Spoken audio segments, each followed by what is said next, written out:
അധ്യായം 49 അൽ ഹുജറാത്ത്. അവതരണം മദീനയിൽ. സൂക്തങ്ങൾ 18. മുറികൾ എന്നാണ് ഭാഷാർത്ഥം. 4-ാം സൂക്തത്തിലാണ് പ്രസ്തുത പദമുള്ളത്. വിവിധ സന്ദർഭങ്ങളിൽ അവതീർണമായ നിയമനിർദ്ദേശങ്ങളെ വിഷയപരമായി പ്രത്യേകം പരിഗണിച്ച് സമാഹരിച്ചതാണ് ഈ അധ്യായം. എങ്കിലും അവയിലേറെയും മദീന ജീവിതത്തിന്റെ അവസാന കാലത്ത് അവതീർണമായവയാണ്. സമൂഹത്തിൽ ഇസ്ലാമിക മൂല്യങ്ങളും മര്യാദകളും പാലിക്കേണ്ടതെങ്ങനെയെന്ന് വിശ്വാസികളെ പഠിപ്പിക്കുന്ന അധ്യായമാണിത്. ഒരു മാതൃകാ സമൂഹത്തിന്റെ സവിശേഷതകൾ ഇതിൽ വിശദീകരിക്കപ്പെട്ടിരിക്കുന്നു. ബിസ്മില്ലാഹിർ റഹ്മാനിർ റഹീം. വിശ്വസിച്ചവരെ, നിങ്ങൾ അല്ലാഹുവിനെയും അവന്റെ ദൂതനെയും മുൻകടന്നൊന്നും ചെയ്യരുത്. നിങ്ങൾ അല്ലാഹുവെ സൂക്ഷിക്കുക. അല്ലാഹു എല്ലാം കേൾക്കുന്നവനും അറിയുന്നവനുമാണ്. വിശ്വസിച്ചവരെ, നിങ്ങൾ പ്രവാചകന്റെ ശബ്ദത്തേക്കാൾ ശബ്ദമുയർത്തരുത്. നിങ്ങൾ അന്യോന്യം ഒച്ചവെക്കുന്ന പോലെ അദ്ദേഹത്തോട് ഒച്ചവെക്കരുത്. നിങ്ങൾ അറിയാതെ നിങ്ങളുടെ പ്രവർത്തനങ്ങൾ പാഴാവാതിരിക്കാനാണിത്. ദൈവദൂതന്റെ അടുത്ത് തങ്ങളുടെ സ്വരം താഴ്ത്തുന്നവരുണ്ടല്ലോ, ഉറപ്പായും അവരുടെ മനസ്സുകളെയാണ് അല്ലാഹു ഭയഭക്തിക്കായി പരീക്ഷിച്ചൊരുക്കിയത്. അവർക്ക് പാപമോചനമുണ്ട്, അതിമഹത്തായ പ്രതിഫലവും. മുറികൾക്കു വെളിയിൽ നിന്ന് നിന്നെ വിളിക്കുന്നവരിലേറെ പേരും ഒന്നും ചിന്തിച്ചു മനസ്സിലാക്കാത്തവരാണ്. നീ അവരുടെ അടുത്തേക്ക് വരും വരെ അവർ ക്ഷമയോടെ കാത്തിരുന്നുവെങ്കിൽ അതായിരുന്നു അവർക്കുത്തമം. അല്ലാഹു ഏറെ പൊറുക്കുന്നവനും ദയാപരനുമല്ലോ. വിശ്വസിച്ചവരെ, വല്ല കുബുദ്ധിയും എന്തെങ്കിലും വാർത്തയുമായി നിങ്ങളുടെ അടുത്തു വന്നാൽ നിജസ്ഥിതി വ്യക്തമായി അന്വേഷിച്ചറിയുക. കാര്യമറിയാതെ ഏതെങ്കിലും ജനതയ്ക്ക് നിങ്ങൾ വിപത്ത് വരുത്താതിരിക്കാനാണിത്. അങ്ങനെ ആ ചെയ്തതിന്റെ പേരിൽ നിങ്ങൾ ഖേദിക്കാതിരിക്കാനും. അറിയുക, നിങ്ങൾക്കിടയിൽ ദൈവദൂതനുണ്ട്.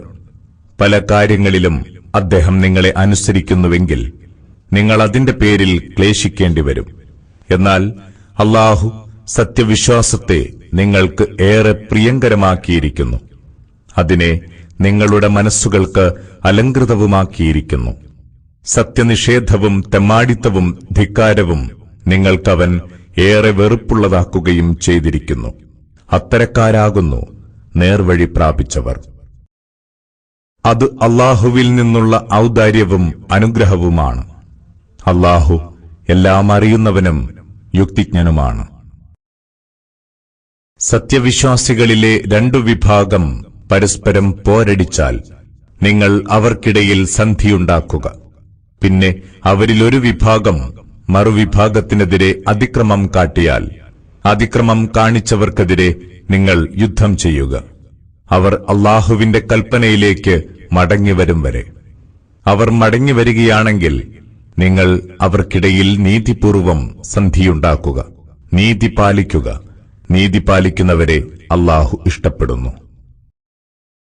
സത്യവിശ്വാസികൾ പരസ്പരം സഹോദരങ്ങളാണ്.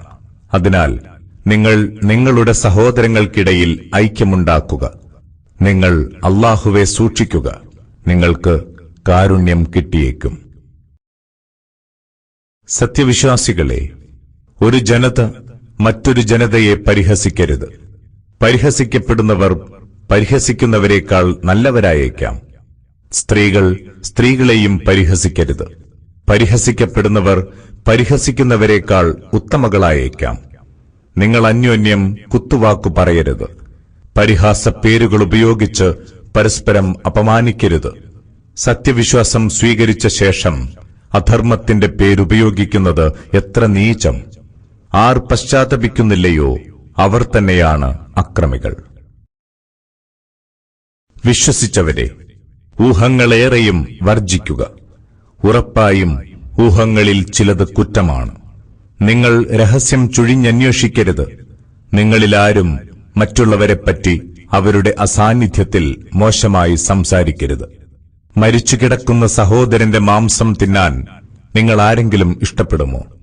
തീർച്ചയായും നിങ്ങൾ അത് വെറുക്കുന്നു. നിങ്ങൾ അല്ലാഹുവെ സൂക്ഷിക്കുക. അല്ലാഹു പശ്ചാത്താപം സ്വീകരിക്കുന്നവനും ദയാപരനുമല്ലോ. മനുഷ്യരെ, നിങ്ങളെ നാം ഒരാണിൽ നിന്നും പെണ്ണിൽ നിന്നുമാണ് സൃഷ്ടിച്ചത്. നിങ്ങളെ വിവിധ വിഭാഗങ്ങളും ഗോത്രങ്ങളുമാക്കിയത് നിങ്ങൾ അന്യോന്യം തിരിച്ചറിയാനാണ്. അല്ലാഹുവിന്റെ അടുത്ത് നിങ്ങളിലേറ്റം ആദരണീയൻ നിങ്ങളിൽ കൂടുതൽ ഭയഭക്തിയുള്ളവനാണ് തീർച്ച. അല്ലാഹു സർവജ്ഞനും സൂക്ഷ്മജ്ഞനുമാകുന്നു. മരുഭൂവാസികളായ അറബികൾ അവകാശപ്പെടുന്നു, ഞങ്ങളും വിശ്വസിച്ചിരിക്കുന്നു. പറയുക, നിങ്ങൾ വിശ്വസിച്ചിട്ടില്ല. എന്നാൽ ഞങ്ങൾ കീഴൊതുങ്ങിയിരിക്കുന്നുവെന്ന് നിങ്ങൾ പറഞ്ഞുകൊള്ളുക. വിശ്വാസം നിങ്ങളുടെ മനസ്സുകളിൽ പ്രവേശിച്ചിട്ടില്ല. നിങ്ങൾ അല്ലാഹുവേയും അവന്റെ ദൂതനെയും അനുസരിക്കുന്നുവെങ്കിൽ നിങ്ങളുടെ കർമ്മഫലങ്ങളിൽ അവനൊരു കുറവും വരുത്തുകയില്ല. അല്ലാഹു ഏറെ പൊറുക്കുന്നവനും ദയാപരനുമാണ്. തീർച്ചയായും അല്ലാഹുവിലും അവന്റെ ദൂതനിലും വിശ്വസിക്കുകയും പിന്നെ അതിൽ അശേഷം സംശയിക്കാതിരിക്കുകയും തങ്ങളുടെ സമ്പത്തും ശരീരവും ഉപയോഗിച്ച് ദൈവമാർഗത്തിൽ സമരം നടത്തുകയും ചെയ്തവർ മാത്രമാണ് സത്യവിശ്വാസികൾ. സത്യസന്ധരും അവർ തന്നെ. ചോദിക്കുക, നിങ്ങൾ നിങ്ങളുടെ മതത്തെ അല്ലാഹുവിന് പഠിപ്പിച്ചു കൊടുക്കുകയാണോ? അല്ലാഹുവോ ആകാശഭൂമികളിലുള്ളവയൊക്കെയും അറിയുന്നു. അല്ലാഹു എല്ലാ കാര്യത്തെക്കുറിച്ചും നന്നായി അറിയുന്നവനാണ്. തങ്ങൾ ഇസ്ലാം സ്വീകരിച്ചുവെന്നത് നിന്നോടുള്ള ഔദാര്യമായി അവർ എടുത്തു കാണിക്കുന്നു.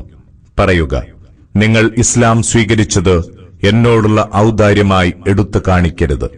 യഥാർത്ഥത്തിൽ നിങ്ങളെ വിശ്വാസത്തിലേക്ക് വഴി കാണിക്കുക വഴി അല്ലാഹു നിങ്ങളോട് ഔദാര്യം കാണിച്ചിരിക്കുകയാണ്.